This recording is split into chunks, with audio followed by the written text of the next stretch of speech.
Back here on our pregame tonight, the Revs hosting the Somerset Patriots, and Big Pen is once again in the interview seat. Stephen, it's great to see you as always, and the chest hair is very prominent again today. You know, Harry Callis was a huge inspiration for me. Watching the Phillies or listening to them on the radio, whatever the case, that was really the reason that I wanted to get into this line of work. It was so captivating the way that he could capture a big moment. 500th home run for Michael Jack Schmidt, and the Phillies dugout looks in, he's ready. 3-2 pitch, swing and a miss, he struck him out! The York Revolution are 2010 Atlantic League champions! You know, York guy through and through, and eventually York Suburban, York College, York Revolution, and here I am still. Everybody chanting, "Let's go Revs," and on their feet, DeSalvo, the 1-1, swinging a looper at second, Iman back, he's got it, and that's it!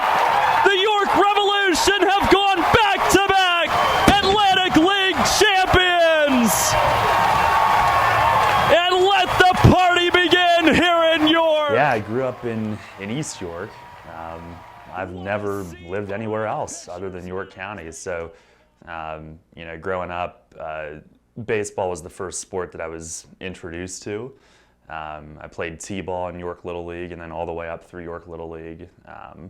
And then eventually, you know, travel teams and whatnot. But grew up loving the game, a huge Phillies fan, and then even as a fan, it started with baseball and then branched into the other sports. I became a huge fan of all the Philly teams, Eagles, Flyers, Sixers, you name it. I guess really my first experience was probably in my room announcing my video games as I played them, you know, calling fake baseball.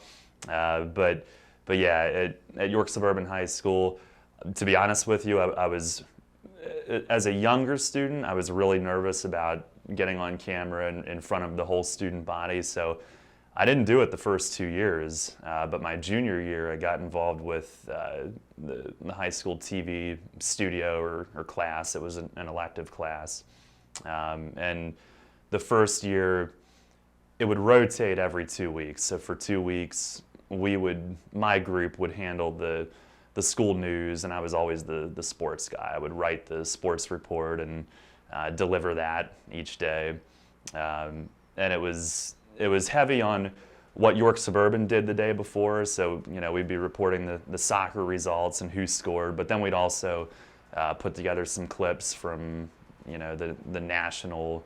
I mean, we had the headline news feed is what we used. We had that off satellite, and so we would throw in NFL highlights and whatever.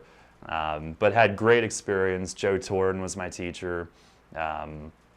The 2 weeks that we weren't doing the actual news and the other group was on, we would get to do behind the scenes stuff and learn that side. So had a chance to learn some editing and camera work and which buttons to push and which ones to not push. And then senior year there was a second level of that course.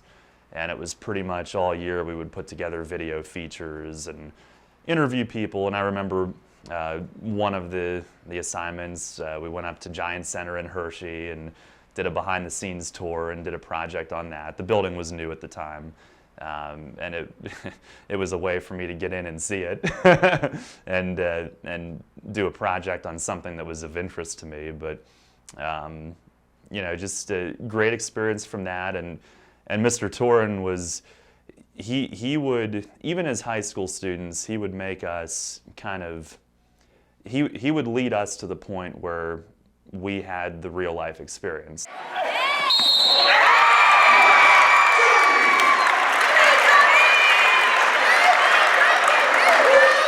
Throughout high school, I'd gone to York College's baseball camps and their clinics and everything.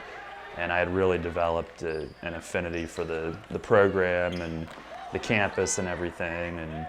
And I just wasn't ready to leave home yet. I don't know. I kind of grew up a little bit later, I think. than some of my friends. So I just wasn't ready to, spread my wings and go off somewhere else. So I just really liked the campus and the atmosphere, and I may have had a chance to play baseball somewhere else.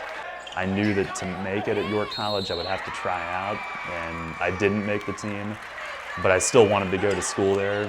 And I've felt to this day I should thank Coach Sakia for not making the team, because it forced me to get involved in the radio right away and find something else to do. So I made the most of it.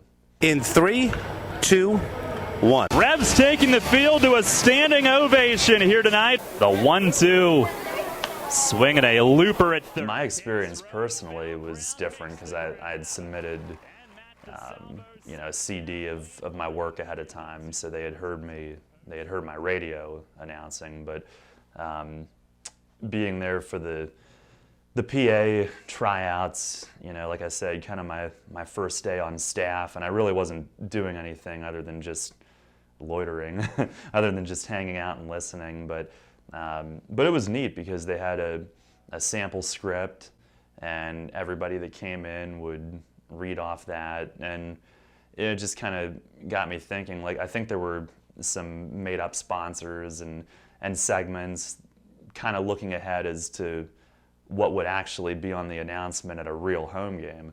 So it kind of made me think, oh, this is cool. This, we'll be hearing this over the sound system, or this is a promotion that we're going to do. And I don't know, it kind of made me look forward to that first home game that much more. And of course, we had to wait another month when they had to push the schedule back. But I remember my first day going into the office where our headquarters were before we had a stadium. They were downtown off Roosevelt Avenue, and I remember swiping in, and I think my first assignment was to write some stories for the game program and update player bios on the website. We were making our first ever player signings, and the likes of Nate Espy and Wayne Franklin, Travis Hake from that 2007 team. So I remember sitting there and typing in all the info to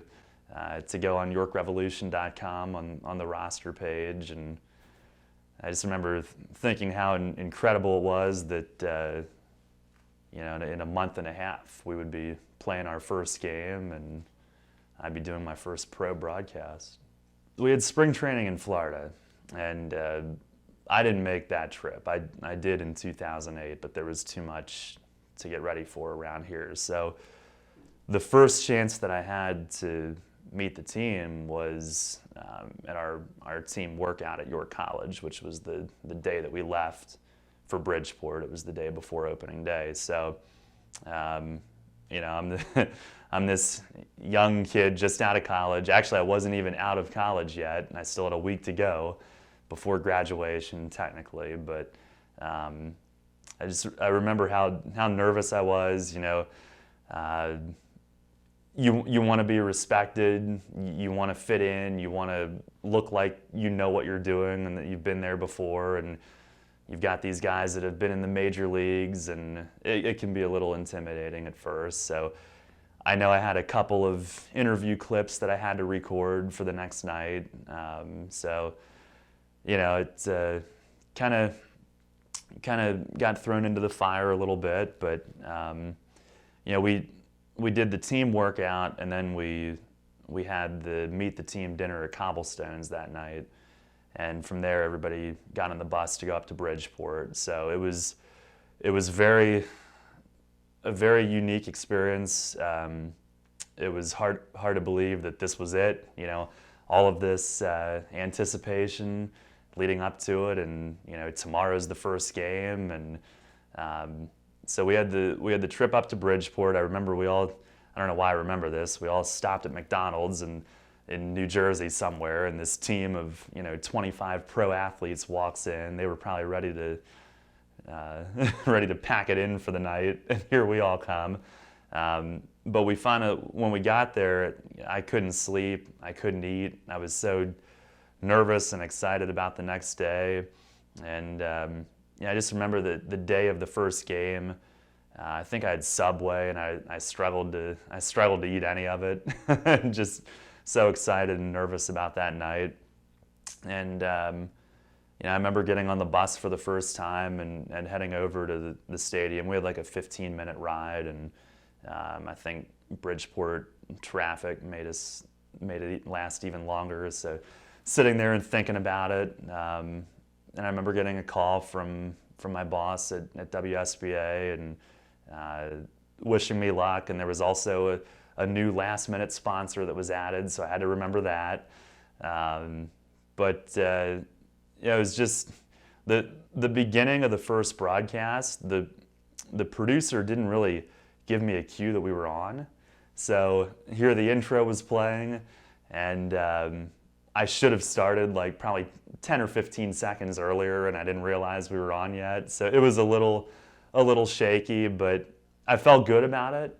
And the first segment I was so amped up, I felt like I couldn't really catch my breath. But once we got through it, it was like, all right, here we go.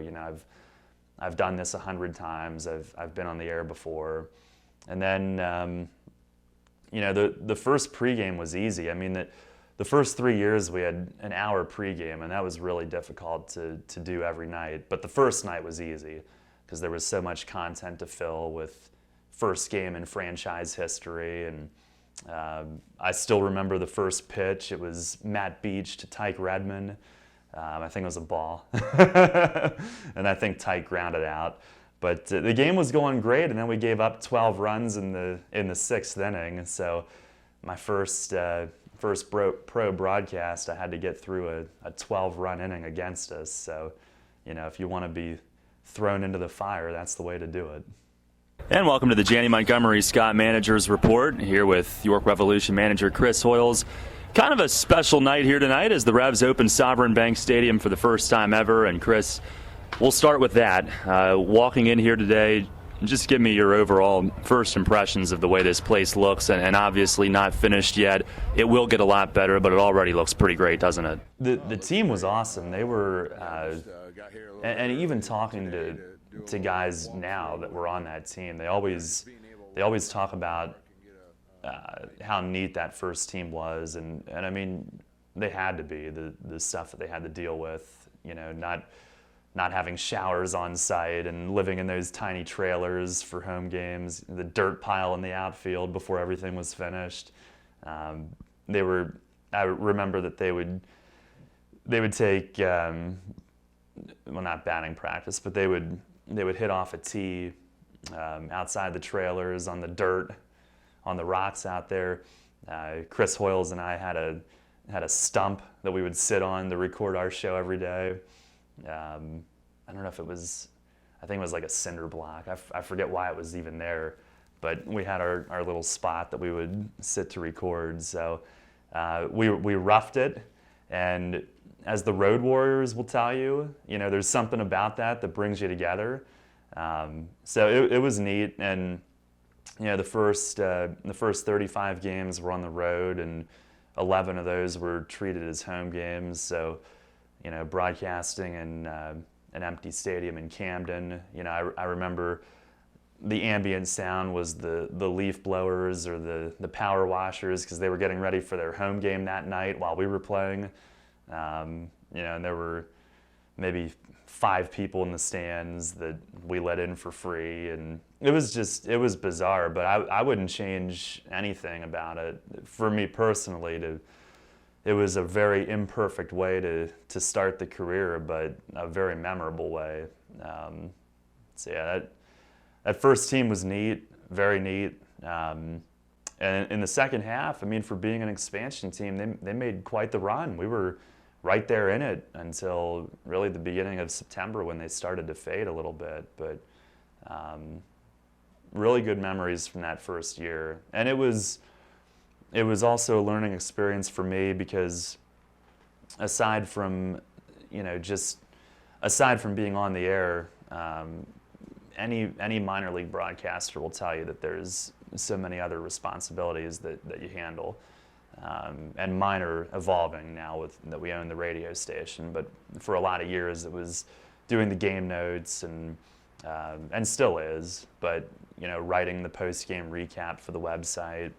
And the first year, the amount of time that I spent on that stuff, I'm not sure how I got through it.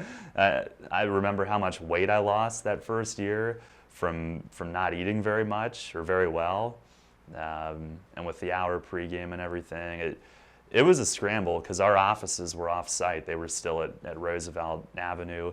So I would have to go there and print everything and run it back to the half-finished stadium and have it ready for the media, and then go get interviews and hustle back and be ready for the hour pregame. And there's always unexpected things that happen. So if a pregame interview was running late, there were a lot of nights that I was running back at 6 o'clock to be there on time, and then I'm out of breath when it's time to go on air. So I learned that lesson.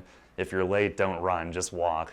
You'll get on when you get on. But the first year, it was so much fun, but it was a little stressful though. It felt hectic to get through it, and it was rewarding once everything was finished and we could kind of settle in and call it home. I remember being very nervous, but very excited. I mean, one of the things that when I was going through the whole job search in college, I sent my demo and my resume to pretty much every team in the country. And I remember my wife now, girlfriend at the time, I remember having all these packaging envelopes all over the floor of her apartment, and she was helping me with it. But running stacks to the post office every other day. But the place that I wanted to be was here. That's where I really, really wanted to be. And one of the reasons was I had a real sense of how excited people were about this team, and I wanted to be a part of it. I wanted to see what it was like. I wanted to be there for every game, home and road. So this is where I wanted to be. So, I knew how excited people were leading up to that first night, and then we had to wait another month because of the construction and the winter that we had and everything. So, I remember getting back late from Somerset the night before, and the players were kind of, they were all talking about, first home game, and I remember how excited they were about it. We had a crazy bus situation at the time before the stadium was finished. We would always load up at the Yorktown, and everybody's cars would be there. So we were dropped off there the night before, and everybody's kind of hanging around the Yorktown parking garage, waiting for the valet to bring the cars back. So, we're there talking about what the next night's going to be like. And at that point in the morning, it was tonight. It's what's tonight going to be like. So, I just remember being at the office at Roosevelt, printing all of the game notes and everything. Just a real nervous energy, and then. I assume she'll be okay with me sharing this, but probably about 3 o'clock that afternoon, my wife was actually in a car accident in York, on George Street, just maybe a mile up the road. And she was fine, but it was pretty bad.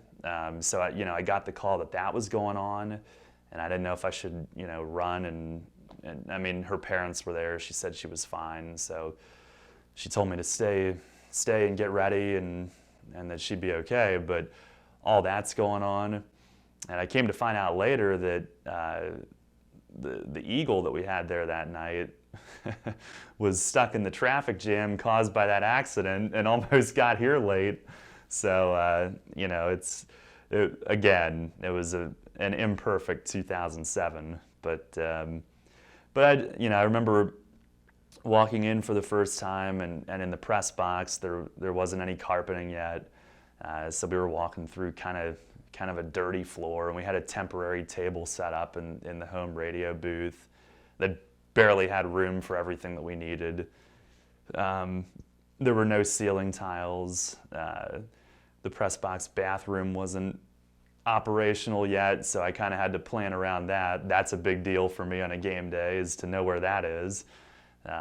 So I remember all those things, but I remember Al Rose, our first PA announcer, being down in the field in his tux, going through all the ceremonies, and the opening video, and Brooks Robinson being there, and just looking out for the first time, and seeing all those fans, and an image that over all these years it's my favorite, to look out and see the stands full and all the energy in the place. And that was the first time we'd experienced that.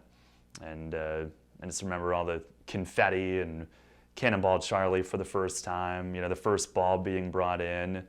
I think our starter was a little delayed in his warm-up routine, so we started later than we wanted, or than we were supposed to. But just all the firsts, first pitch, first hit, all those types of things.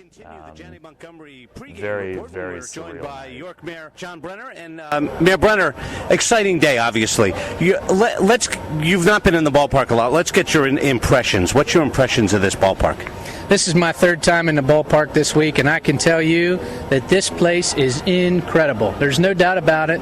They have done a marvelous job, especially in the last 2 weeks, getting everything together and ready to go for tonight.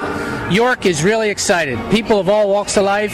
I just talked to a couple from Wrightsville. They haven't been downtown in years, and they're so excited to be here tonight, and I think that's the message you're going to hear over and over again.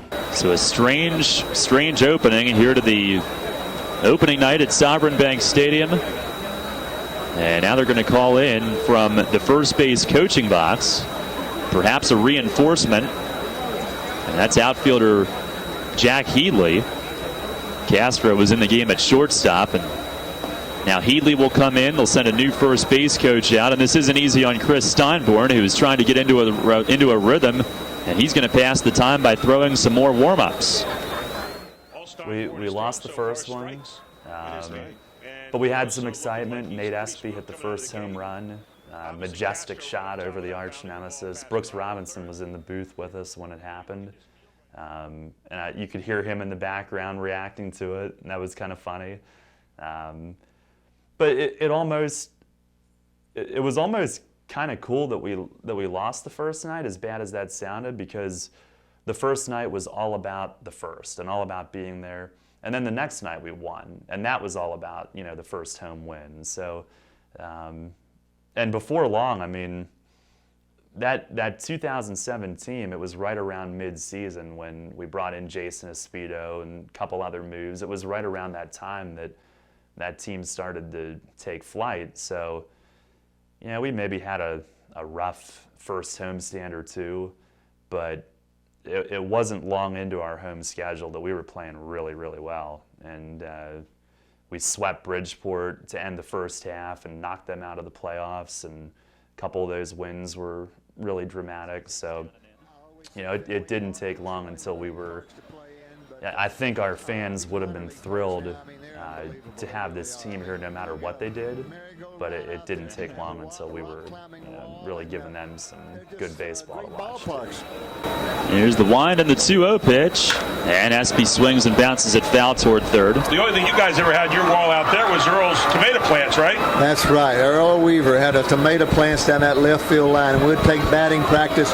Everyone would try to pull those balls right down there. He used to get mad, too, but he had a big contest going on with the Pat Santarone, the groundskeeper there, who could raise the biggest tomatoes. From that first team, Wayne Franklin became one of my best friends and still is to this day. And it may seem like an unlikely friendship because I was 22 at the time, and he was mid-30s and a major league veteran and everything. But he really took me under his wing and kind of taught me about being in pro baseball, even though his role is very different than mine. But I learned a lot from him, and he was in our wedding party a couple of years later, along with Espedo and Thurm. But he taught me a lot off the field too. But we would always hang out after games, home and road, and and actually, after the 2008 season, I started. I remember late in 2008 when I found out that Thurm was going to stay in York year round. I don't know what I was thinking, but I remember where I was too. We were outside of the clubhouse at Long Island, and I said to him, "Hey, if you're going to be in York during the winter and you need somebody to throw with, let me know." Well, he sure let me know, because it became, getting up with him every morning and catching him every morning, and eventually I'm wearing the face mask and everything. But as somebody that grew up playing and didn't have a place to play anymore necessarily, that was so much fun, and it kept me young and it kept me in shape. And he would push me too. Like if I wasn't doing my job, you know how Thurm is. He's like, he's the emotional leader, but he's kind of like a drill sergeant. So it wasn't just throwing or catching him. I mean, we were playing long toss, but we were also throwing the football around and getting out and running and getting in shape and going to the gym. And if I was slacking, he'd let me know. He'd be all over me. He'd kick my butt verbally. I needed it too. I was lazy sometimes, so there were mornings I didn't want to do it. But I'm forever grateful for him and for him letting me, have that opportunity, and it gave me a different perspective, even just catching him on the side. Like I got a chance to see how his pitches moved and everything, and we would simulate hitters. Like we would pick, some days we'd pick a major league lineup, and I would call the pitches against the Red Sox or the Phillies or the Yankees, and some days we'd pick the Barnstormers or Somerset, and we'd face their hitters. And it let me know kind of how he would think as a pitcher, and how he would set guys up. Even though we were in the batting cage or in the bullpen, nobody else was in the stadium. But it was really, really awesome of him to let me be a part of his training, and for him to trust me to squat down and catch for him.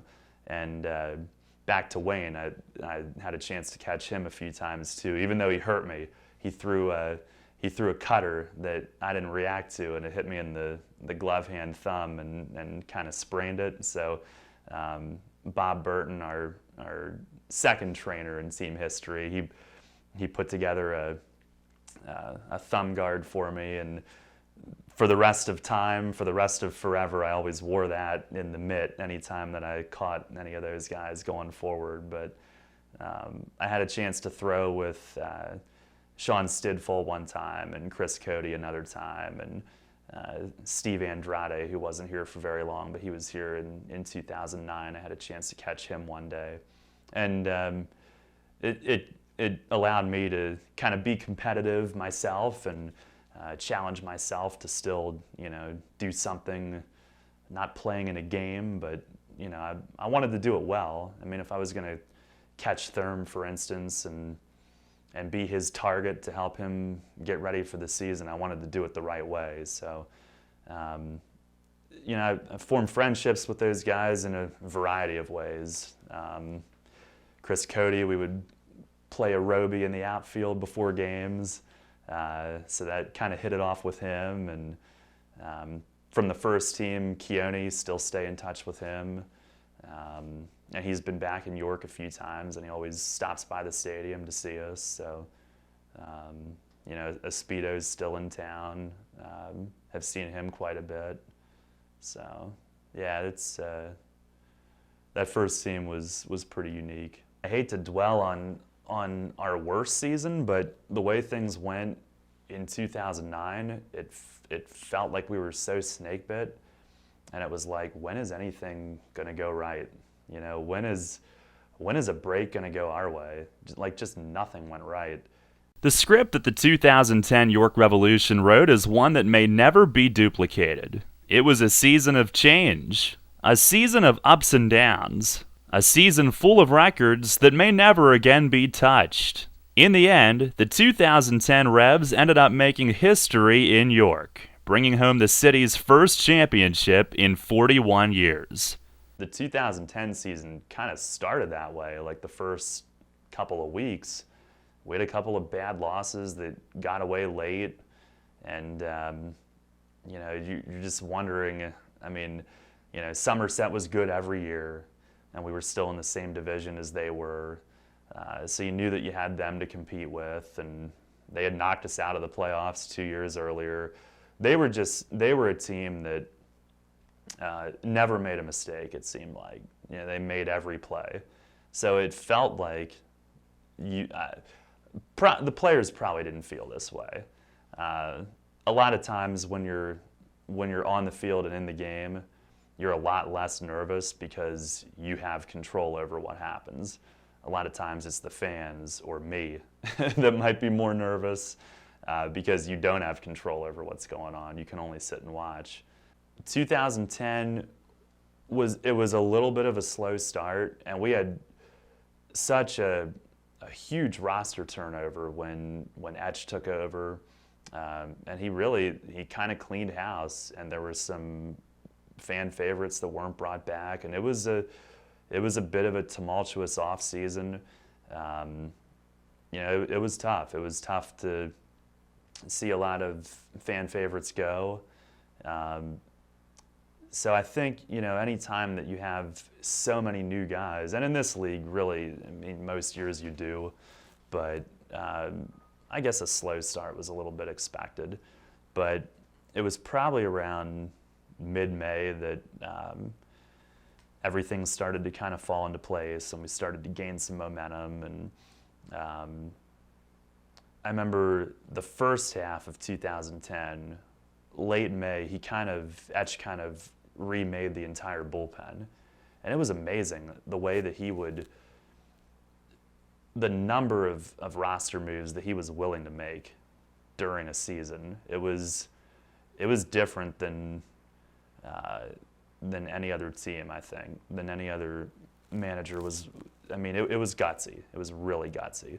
And he had determined early on that we needed some new blood in the bullpen, which was a little bit of a weakness the first few weeks. So he overhauled it, and he made one trade with Lancaster.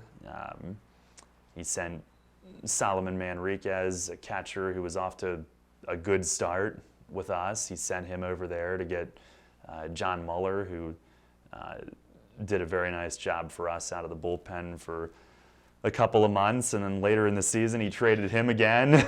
So he wasn't there the whole year, but we had John Pachot coming in, so we had a starting catcher, so he made that move. And then late in the first half, that team just took off and caught fire. And the one game that really stands out to me was against Somerset. It was a school day game. I think it was June 3rd. It was one of those 11 a.m. games, and I actually, it went to extra innings, and we had so many chances to win, and it kept going on, and I think there was a rain delay at the beginning too. And I was actually getting nervous. I could never share this on the air, but I wanted it to end because we had tickets to the Hershey Bears had game 1 of the Calder Cup Finals at home that night, and it was like my only chance to go, because we were going to be on the road after that. So that game needed to end.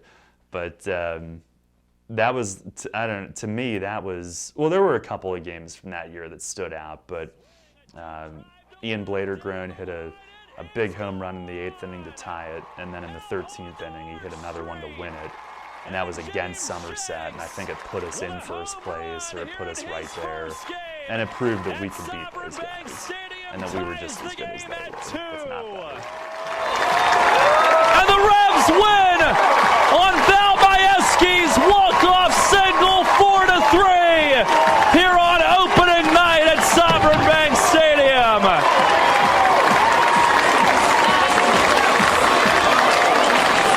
Val Majewski mobbed by his teammates over at first base as he wins it here on opening night. So all of a sudden, the starters kind of fell apart.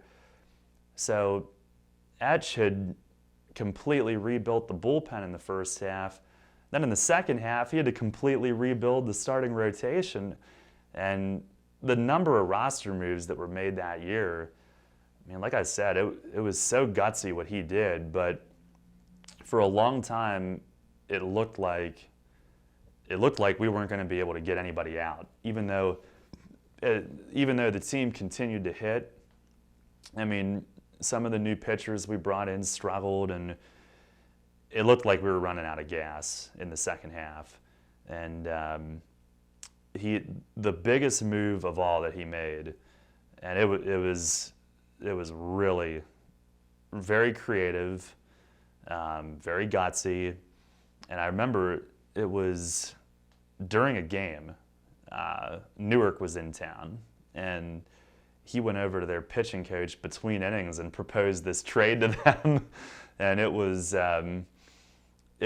two guys that the fans really liked, who were pretty good, Bob Zimmerman and Shane Human.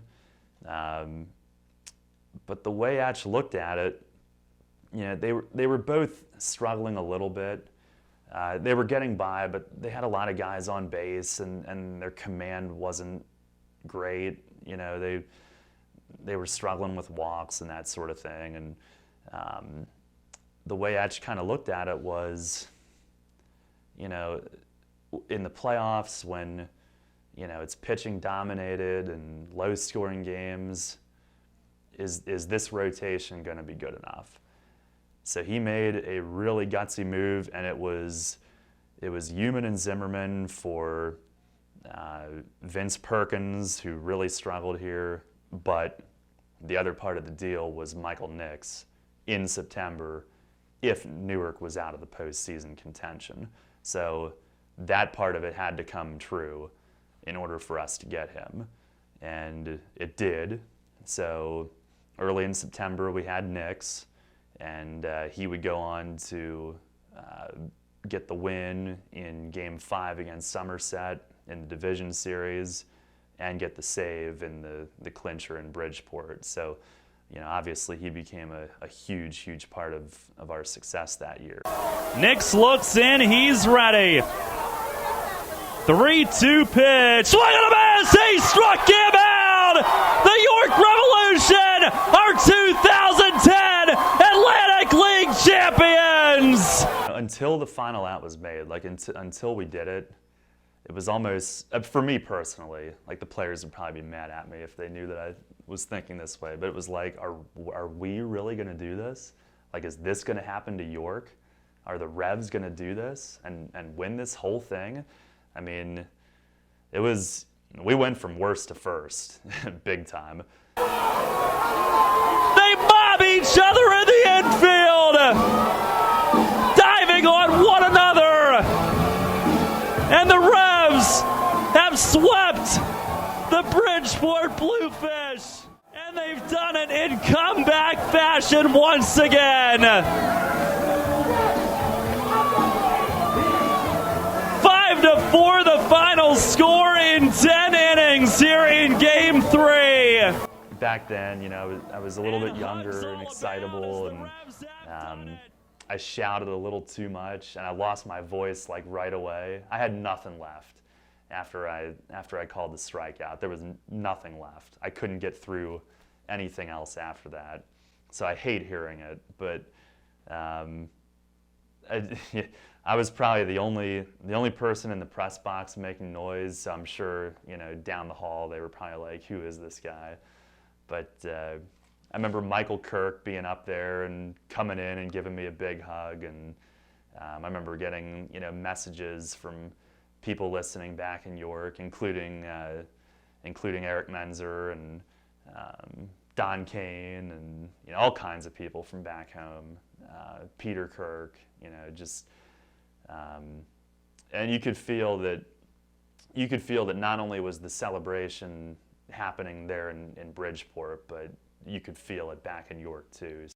One thing that I prided myself on early when I was breaking in and learning and getting experience and everything, and I had the best training ground possible, which was actually on the station that we're on now.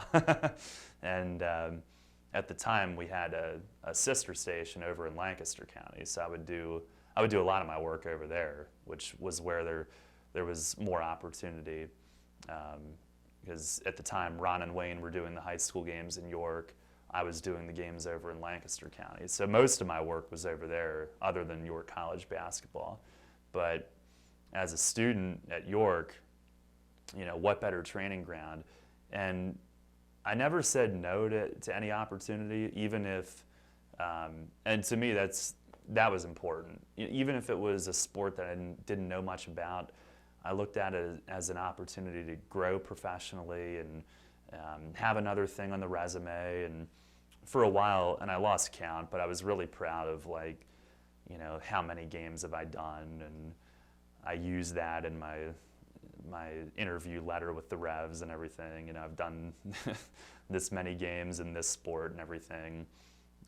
But I mean, there were games that I was literally holding a cell phone. That's how I was calling the audio back to the station, and I was walking the sideline of like a high school girls lacrosse game over in Lancaster County. And there was one game, we did a girls soccer game at E-Town, and it was a deluge, and I called the game from the driver's seat of my car. We were parked in, and my wife now, Kristen, girlfriend at the time, she would make all these trips with me. She was my support system, and whether it was bringing energy drinks or just having somebody to share the experience with, and she was with me every step of the way. So we're sitting in the car behind the goal or behind the end zone with the wipers on, calling this soccer game in a downpour back to the station. But just experiences like that weren't the most comfortable, they weren't the most perfect, but it forced me to learn how to adapt and to be well-rounded. And some of these sports I had to learn a little bit about.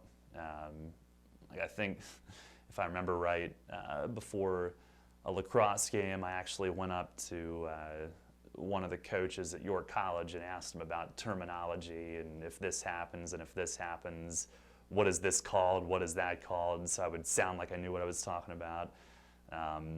But experiences like that, I felt like I could kind of roll with the punches a little bit, and that was really big for my professional growth. We did some volleyball, some softball.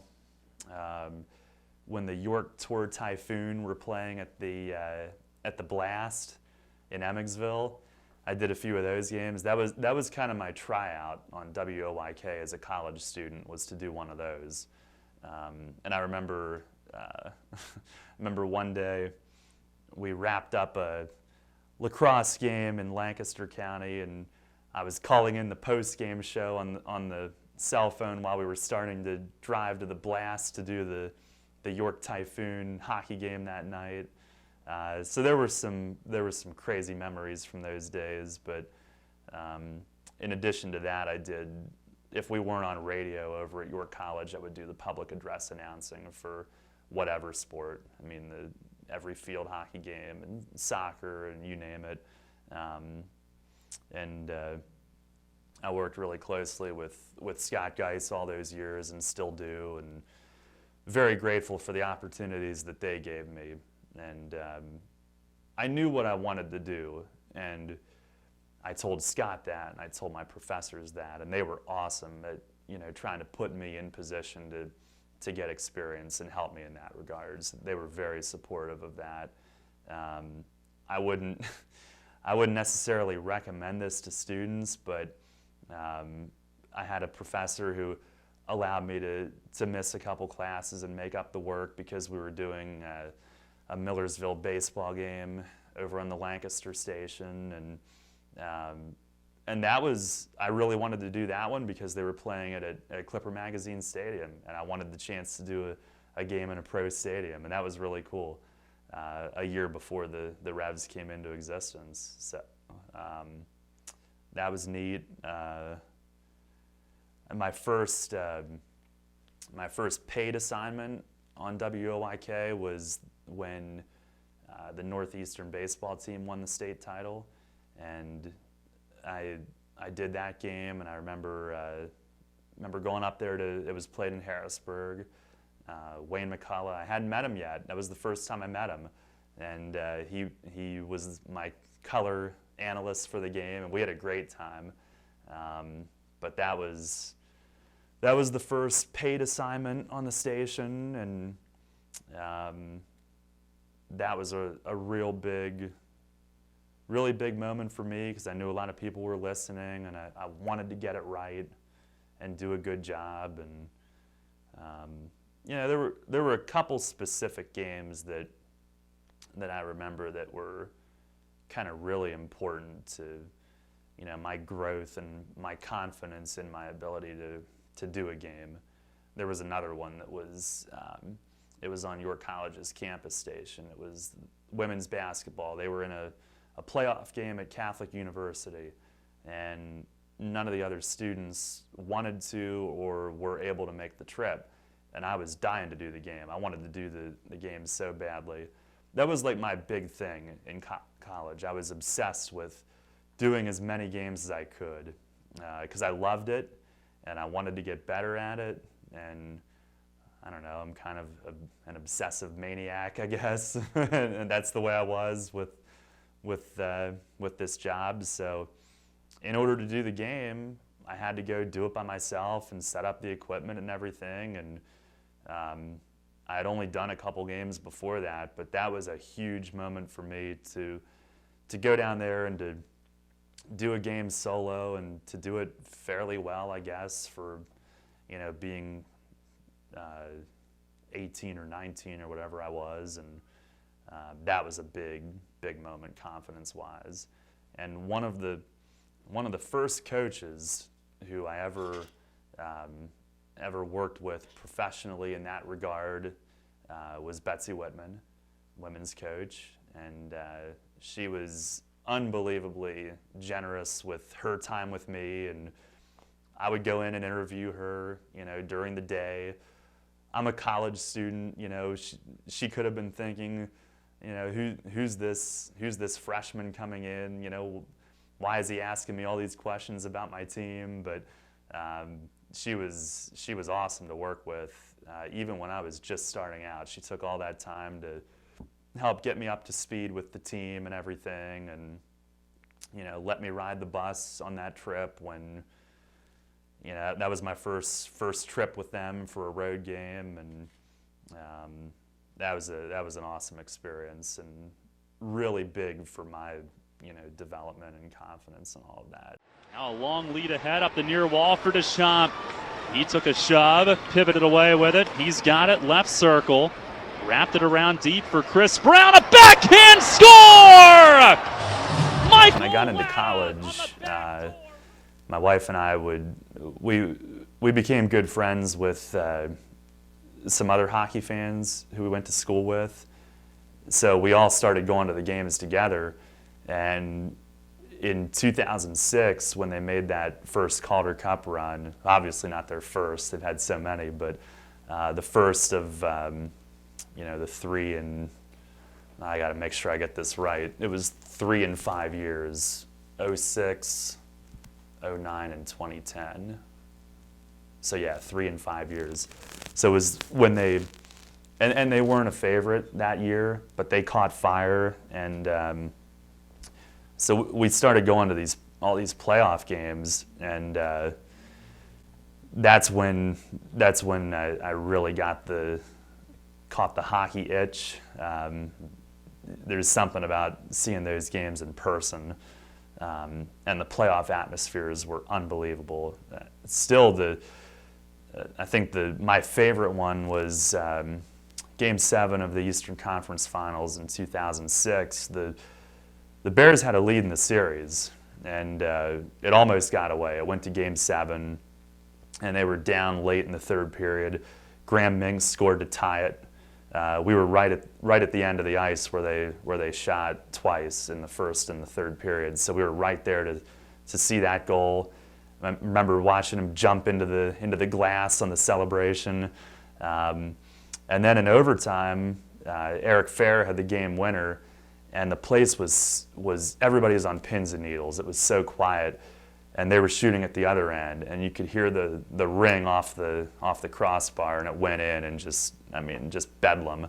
And I remember Bruce Boudreau waddling out onto the ice, running and joining the celebration, and so we got hooked. We got hooked as hockey fans, and they had an unbelievable year the next year, and we went like every weekend, and just became big fans. Like, we had the jerseys and everything, and through all of that, I had a fan interest, but I also had a professional interest. I was a huge fan of John Walton and the way that he handled it on radio. So as a college student, I had reached out to him and asked him if I could possibly shadow for a game, and he invited me up and let me hang out in the booth and watch how he did things. And he became a really big mentor for me going forward. And actually, I had gotten to know some other people in that same regard, just networking and reaching out. And with the Phillies, they used to do their pregame show on the concourse. So I went up and introduced myself to Tom McCarthy one night, Scott Fransky another night, and those guys would then become guys that I could email and ask them questions about, how do you do this, how do you do that, and some other guys in that same sense. So when it came time for the Revs job, I felt I felt a little bad asking them to go to these lengths for me, but Joe Torin, my high school teacher, said, "Hey, you know these people. Why don't you see if they'd be willing to help you and write letters of recommendation for you?"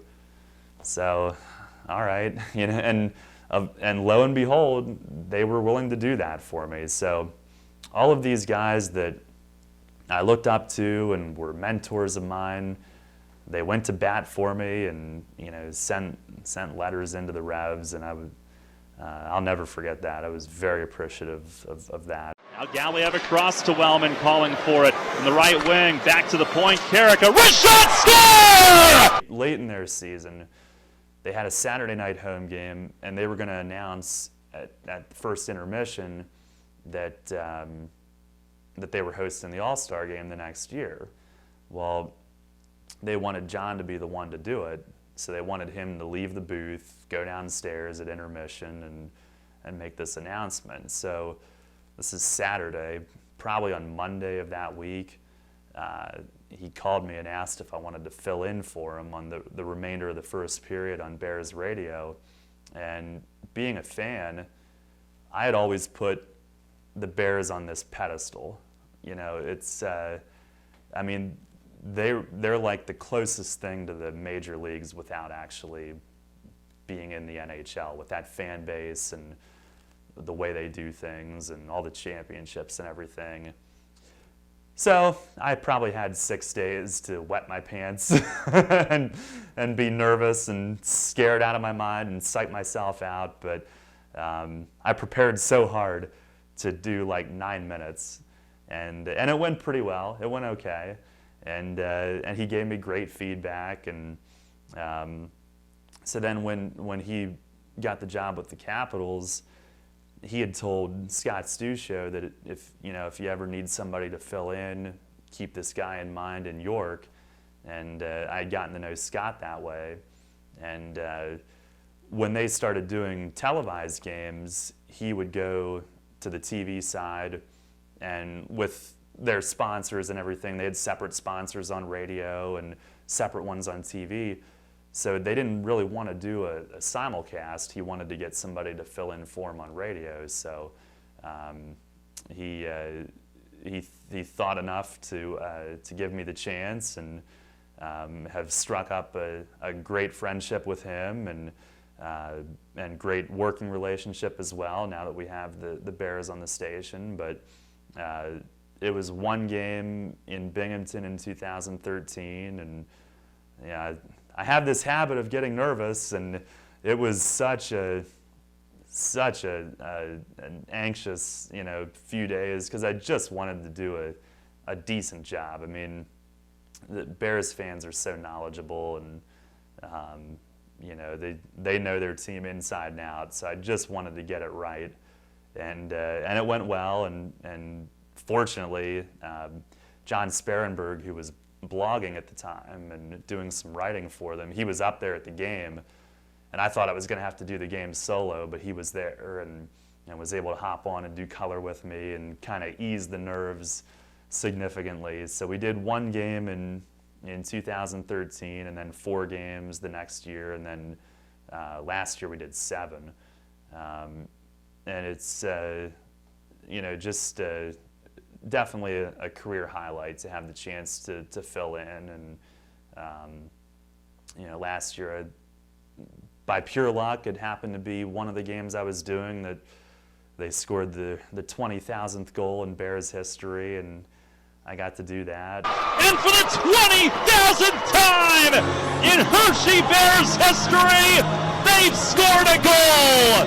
They want the puck, and it's Connor Carrick, the All-Star, who notches the milestone.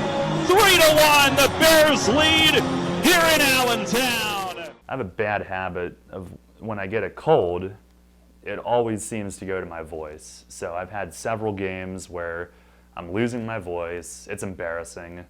It happened on the first weekend of York College this year. It's happened on big Revs games, like our first playoff berth. I had no voice because I was sick. I always gets to my throat somehow. But I don't remember ever like losing my lunch during a game until that day.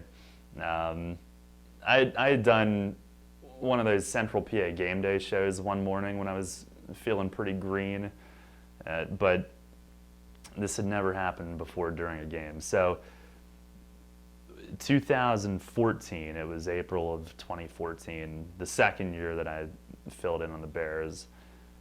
It was in Bridgeport, and I had gone up the day before. The Bears were in Worcester the night before, so I was at their team hotel before they were. I went up with the TV crew, and everything was normal. I was doing my prep. I think the NCAA tournament was on, so I was watching that. Went to bed, normal night. Got up the next morning, and they had the breakfast buffet downstairs. So I went down, and Beaker, the nickname for their trainer, Dan, had breakfast with him and a couple of the coaches, and everything was pretty normal, but just started to feel a little off. And I thought maybe it was the nerves of the day and the game's getting closer, and I have to get ready and I have to put the tie on and not mess that up, and and it was an afternoon game. It was an earlier start, so I didn't have all day to get ready for it.